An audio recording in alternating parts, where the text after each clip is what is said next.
नमस्कार. रिद्धी व्हॉइस स्टोरीमध्ये आपलं स्वागत आहे. आपल्या स्टोरीचं नाव आहे काळजी. अहो दादा अजून आले नाहीत घरी. 11 वाजत आलेत. इतका उशीर नाही होत कधी त्यांना. बघा तरी कुठे गेलेत. उमाने पुन्हा एकदा आठवण केली. तसाच सुरेश चिडला. अगं आता काय लहान बाळ आहेत का ते? मी कामावरून थकून भागून घरी येतोय तर त्यांची वेगळीच कटकट. नको काळजी करू, येतील घरी. सुरेशने उमाला गप्प बसवले खरे, पण मनातून त्यालाही काळजी वाटत होती वडिलांची. रोज सायंकाळी सुमारे 3-4 तास तरी दादा फिरायला जात असतात. कोणती मंदिरे, मग एखाद्या बागेत बसून येत असत रात्री 9 पर्यंत. आज 11 वाजून गेले होते. शिवाय दादा कुठे कुठे फिरतात याची देखील त्याला नेमकी कल्पना नसल्याने त्यांना शोधणार तरी कुठे हा प्रश्न होताच. अहो पण काळजी वाटणार ना आम्हाला. आता दादा 70ला पोहोचले आहेत. कुठे पडले झडले तर मोठाच घोळ होईल ना. शिवाय खिशात ओळखपत्र आहे की नाही ते पण माहीत नाही. काही झाले तरी कळणार कसे आपल्याला. हल्ली रहदारी पण किती वाढली आहे. उमाची काळजी रास्तच होती. शेवटी चौकापर्यंत जाऊन पाहून म्हणून सुरेश चप्पल घालून निघणार तोच त्याचा मोबाईल वाजला. हॅलो, मी इन्स्पेक्टर सावंत बोलतोय, रामनगर पोलीस स्टेशनमधून. सुरेश जोशी बोलताय का आपण? हे मधुकर जोशी कोण आपले? वडील आहेत का? पोलिसांचा फोन म्हटल्यावर रमेश जरा घाबरलाच.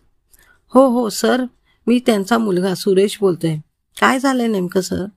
मला फोनवर नाही सांगता येणार. चोरीच्या केसमध्ये तुमच्या वडिलांना लोकांनी पकडून आणलंय. ते खूप घाबरलेत, त्यामुळे काही बोलायला सांगायला तयार नाहीत. फक्त माझ्या मुलाला बोलवा म्हणून तुमचा नंबर दिला, म्हणून फोन केला तुम्हाला. तुम्ही या ताबडतोब रामनगर पोलीस स्टेशनला. अहो पण कोण होते? काय झालंय दादांना? सांगा तरी काही. सुरेशचा चेहरा पाहून उमा अधिकच काळजीत पडली होती. काय समजत नाही काय झालंय ते. काहीतरी चोरीची भानगड आहे म्हणत होते पोलीस इन्स्पेक्टर. पोलीस स्टेशनला बोलवलंय मला, सुरेशने असे म्हणताच उमा रडायला लागली. अगं बाई, काय कमी होतं का घरात? हे काय भलतेच आता. चला मी पण येते तुमच्यासोबत. घाईघाईने दोघे पोलीस स्टेशनला पोहोचले तर तेथे बरीच गर्दी. एका बाकावर दादा बसलेले दिसले सुरेशला, घाबरलेले. त्यांच्या ओठातून रक्तही येत होते. सुरेशला पाहताच त्यांनी एकदम उठून त्याला मिठीच मारले. दादा काळजी करू नका, मी आलोय ना, निश्चिंत राहा आता. सुरेश दादांना धीर देत होता. एका पोलिसाने तुमचेच वडील नाही असे विचारत जा केबिनमध्ये साहेबांना भेटा असे म्हणत केबिनमध्ये पाठवले. नमस्कार सर, मी सुरेश जोशी, मधुकर जोशींचा मुलगा. काय झाले नेमके? अहो काय सांगणार, तुम्ही सुशिक्षित माणसे. कपड्यावरून चांगले सुख वस्तू दिसताय. तुमच्या वडिलांना खाद्यपदार्थाची चोरी करावी लागणे हे लज्जास्पद आहे. पोटभर जेवण देत नाही का तुम्ही वडिलांना? त्यांना एका लग्नाच्या रिसेप्शन समारंभाच्या लोकांनी पकडून आणले. ते खाद्यपदार्थाची चोरी करताना पकडलेत त्यांना. मी बाकी झडती घेतली त्यांची, पण काही मौल्यवान दागिने वगैरे नाही सापडले. फक्त हे सापडलेत असे म्हणत साहेबांनी 4 प्लास्टिकच्या छोट्या पिशव्या ठेवल्या सुरेश समोर. कुतूहलाने सुरेशने पिशवीत काय आहे ते पाहिले आणि तो थक्कच झाला. त्या पिशवीत गुलाबजाम, दुसरेत लाडू, जलेबी आणि पुलाव असे पदार्थ होते. काय बोलावे सुरेशला सुचेच नाही. वडिलांनी हे पदार्थ का चोरले असावेत त्याला समजेना. घरात खायला काही कमी नव्हतेच. त्यांना उलट मधुमेह असल्याने ते गोड खाणे देखील टाळत असत. कितीही आग्रह झाला तरीही. मग ते हे असे कसे केले दादांनी? चक्रावून गेला होता तो. बोला साहेब, वडिलांना उपाशी ठेवता की काय घरी? भरोसा नाही आजकालच्या मुलांचा. म्हातारे आई वडील जड होतात त्यांना. सावंत साहेबांनी सुरेशला सुनावले. साहेब, आपण समजता तसला काही प्रकार नाहीये हो. खरंच काहीही समस्या नाही हो तशी. हवे तर विचारा वडिलांना तुम्ही समोरासमोर.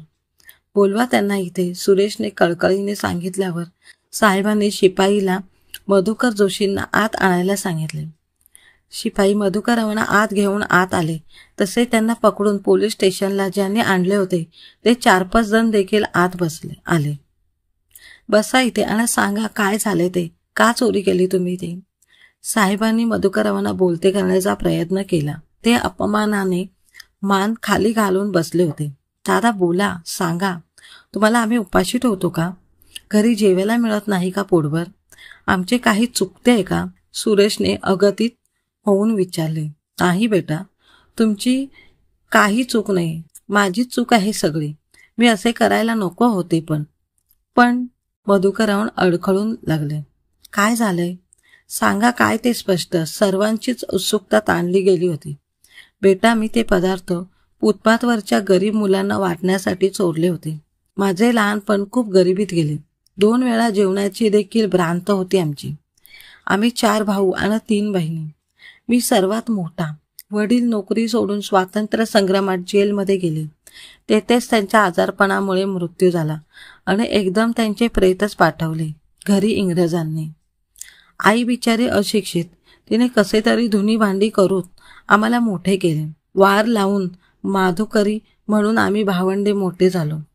लहानपणी मला गोड खूप आवडायचे रे, पण कधी गोडधोड नाही मिळाले खायला. पुढे मी शिकून चांगली नोकरी मिळवली. भावांना पण मदत केली शिक्षणाला. बहिणींचे लग्ने करून दिली जबाबदारीने. माझाही संसार उभा केला समर्थपणे. सारे काही मार्गी लागेपर्यंत मी सेवानिवृत्ती झालो. पण माझी गरीब मुलांसाठी काहीतरी करायची इच्छा राहून गेली. सर्व जबाबदाऱ्या पार पाडण्यात काहीच करता आले नाही गरीब मुलांसाठी. बोलता बोलता मधुकररावांचा आवाज कातरत झाला. सारेच भारावून गेले होते. रिटायर झाल्यावर फंड फारसा उरलाच नव्हता, कारण भावांच्या शिक्षणासाठी, बहिणींच्या लग्नासाठी मी कर्ज काढून तो संपवला होता. माझ्या पेन्शनमधील अर्धी रक्कम मी दरमहा एका अनाथ आश्रमाला देणगी म्हणून देतो आणि उरलेल्या रक्कममध्ये माझी औषधे, घरात भाजी वगैरे साठी वापरतो. पण तरीही मला अजून काहीतरी करावेसे वाटत होते गरीब आणि अनाथ मुलांसाठी. म्हणून मी हा मार्ग पत्करला. गेल्या 5 वर्षापासून आठवड्यातून 2 ते 3 दिवस मी शहरात फिरून वेगवेगळ्या लग्न समारंभाच्या ठिकाणी जाऊन तेथून असे गोडधोड अन्न घरी न्यायचे असे सांगून छोट्या प्लास्टिकच्या पिशव्यातून घेतो आणि railway station, bus stop, footpath अशा ठिकाणी गरीब मुलांना वाटून टाकतो. माझ्या दिसण्यामुळे आणि चांगल्या कपड्यांमुळे मी लग्नातला किंवा स्वागत समारंभातला आमंत्रित पाहुणा नाही हे लक्षातच येत नाही कोणाच्या. अरे नाही तरी किती अन्न वाया जाते अशा समारंभातून. लोक किती अन्न अक्षरशः फेकतात कचऱ्यात.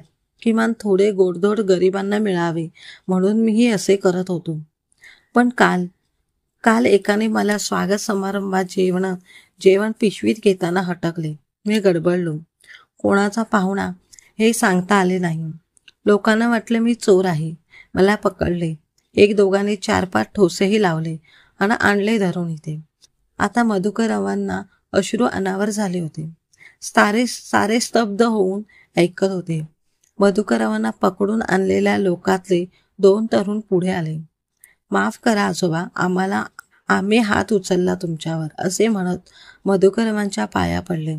इन्स्पेक्टर सावंतांनी उठून एक कडक सॅल्यूट केला मधुकररावांना आणि सुरेशने त्यांना कडकडून मिठी मारली. समाप्त. कथा आवडल्यास चॅनलला लाईक्स व सबस्क्राईब करा.